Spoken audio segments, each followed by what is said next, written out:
But I think this even proves it more. What kind of a heart, what kind of a character, what kind of a soul our president has. Watch this. John, your phone rang early this morning? Yeah, my phone rang shortly after 7 a.m. My landline, George, actually a number that few people call, and it was President Trump calling. He said at first he was calling to see if I was okay with what happened last night. Are you okay?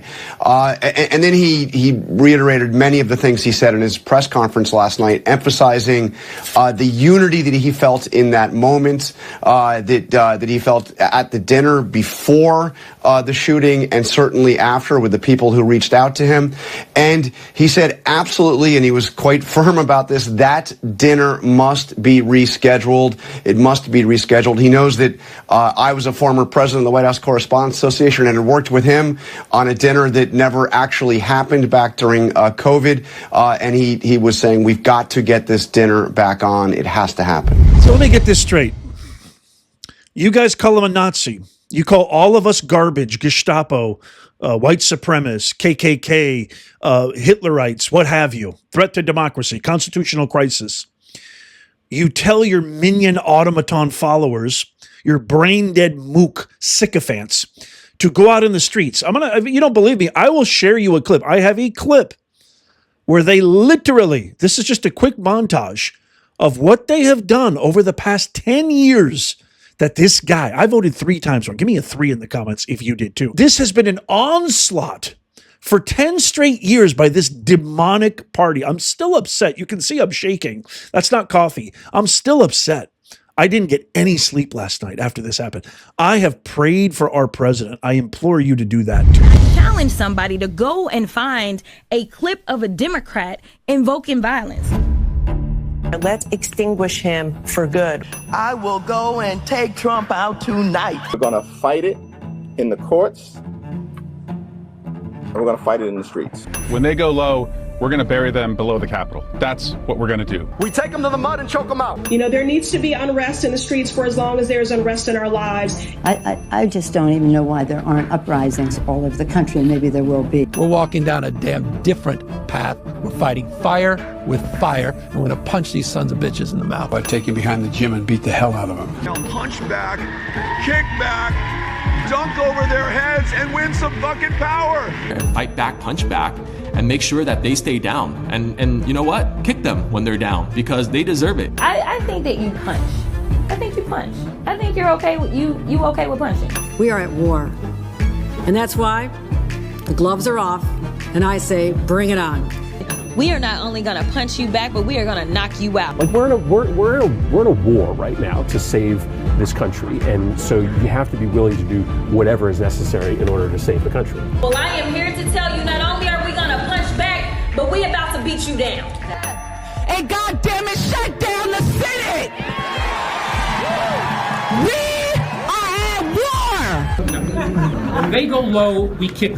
Even in states where Donald Trump won big, that it does you any good running away from Donald Trump. I think you need to go back and punch him in the face. Let's make sure we show up wherever we have to show up. And if you see anybody from that cabinet in a restaurant, in a department store, at a gasoline station, you get out and you create a crowd. And you push back on them. And you tell them they're not welcome anymore, anywhere. After all that, he still has an absolute impenetrable heart of gold, impervious to the madness that surrounds him, which is like the pinnacle of what you want in a leader, especially a leader of the greatest country that man has ever known, these United States of America. He calls this guy, Carl, woke media extraordinaire. He's like an MVP of the woke fake news, ABC. Trump's had lawsuits against this company and says, hey, I just wanted to call and make sure you're all right.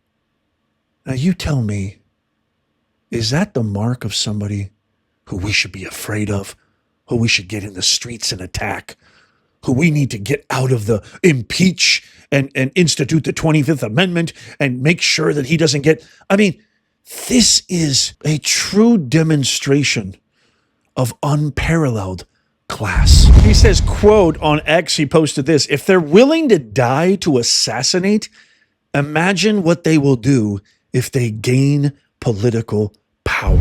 I honestly don't even want to think about it. It gives me chills and nightmares every single night. I can quite honestly say, if they get power, our republic is absolutely demolished. It's over. Here's the biggest hack to ever be given a microphone: Jimmy Kimmel, who's being really bombarded for mocking an attempted assassination of President Trump just before an actual assassin tried to kill him at the White House Correspondents' dinner. This guy is pure trash. Our First Lady Melania is here. Look at Melania, so beautiful. Mrs. Trump, you have a glow like an expectant widow. This is a pattern. There is a definite conjunction, a parallel between what we're seeing from the Democrat leadership, people in Congress, people in the Senate, so-called leaders of the party, and the other institutions that are aligned with the Democrats, like Holly Weirdos and a lot of these NGOs, specifically the SPLC, which has been caught creating hate when they're supposed to be fighting hate. But what's really egregious is this is such an easily identifiable pattern.